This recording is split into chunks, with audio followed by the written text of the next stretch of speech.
are back to part 2 of the color wheel, and we've already gone over the primary colors, yellow, red, and blue, as well as the secondary colors, orange, green,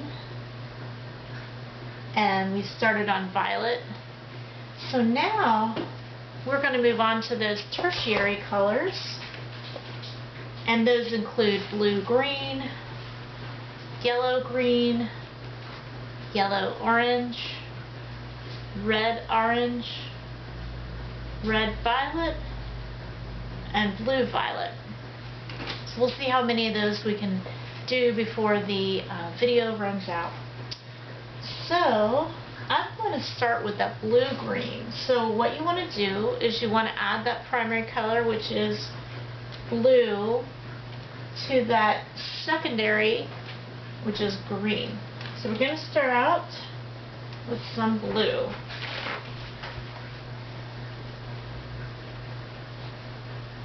So I'm cleaning off my stick again. It's just a good practice.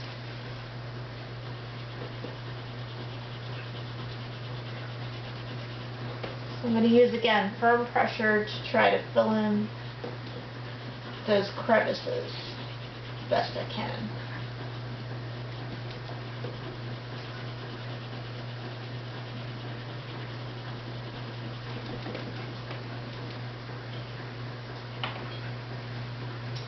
So we got blue.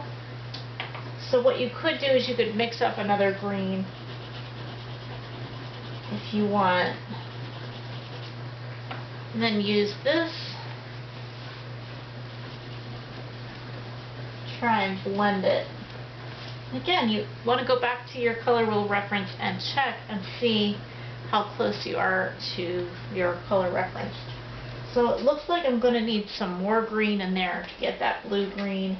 So I'm going to cheat a little bit and actually just use a green pastel. Go over that to try to get closer. Then I'm going to go back over it and put a layer of blue.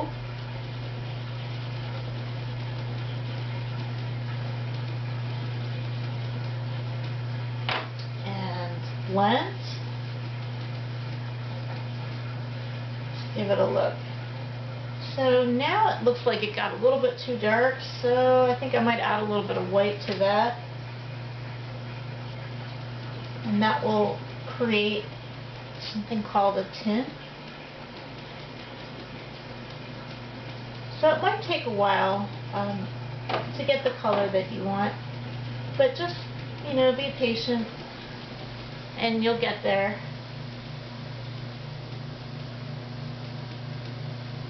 Eventually. So we're getting there.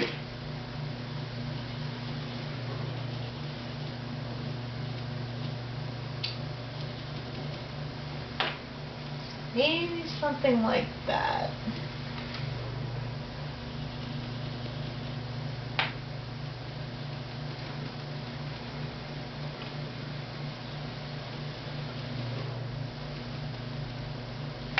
Make another comparison.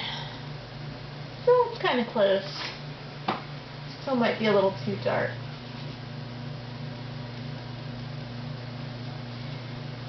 But it doesn't have to be perfect. So let's go ahead and move on to another color. So we're going to move up to yellow, green. So again, we're going to start with a primary, which is yellow.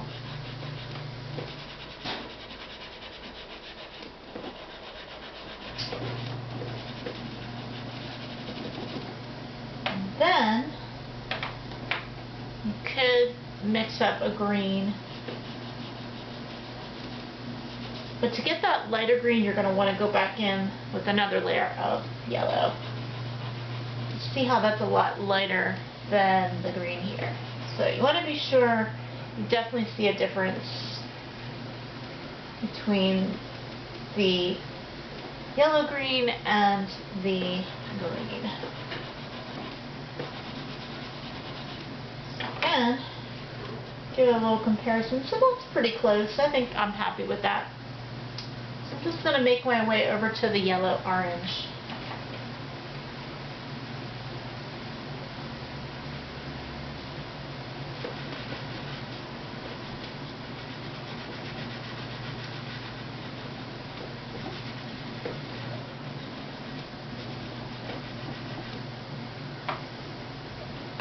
mix orange again, it's yellow and red. So I'll just put a little bit of red here. Make sure I have a clean finger or use a paper towel to blend. Again, I'm going to check maybe a little more yellow. Should definitely be different from the orange color. It shouldn't be the same, so just keep checking to make sure each one is different. Okay, so that's a little bit closer. Maybe I'll give it a blend.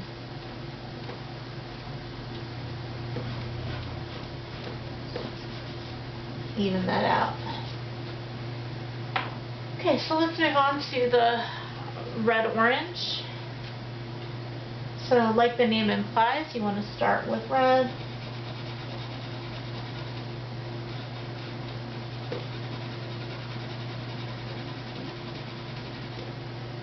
And you want to mix up some orange, so red and yellow make orange.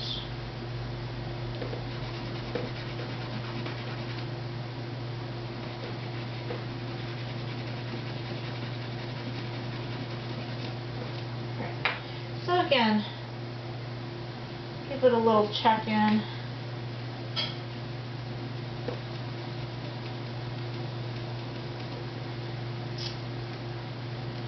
So I might need to add a little more orange, just so, or a little more yellow, excuse me, just so there is a definite difference here. That's pretty close. So now let's move on to red-violet.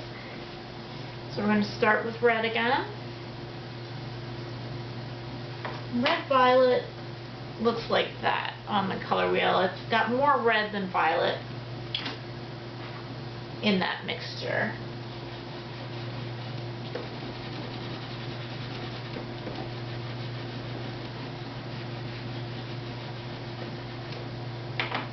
Here we go. I'm going to add blue now, but probably not as much red, so that we do maintain more of a reddish violet. So maybe a little lighter application this time. Okay.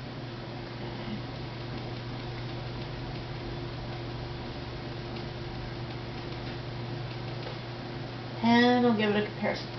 So I think it's a little bit too warm of a red. So as I mentioned, it really depends on what pastel stick you use. So I'm going to employ a cooler red. It's sometimes called alizarin crimson. And it looks like this. So I think that will help modify that red violet to get something a little bit closer.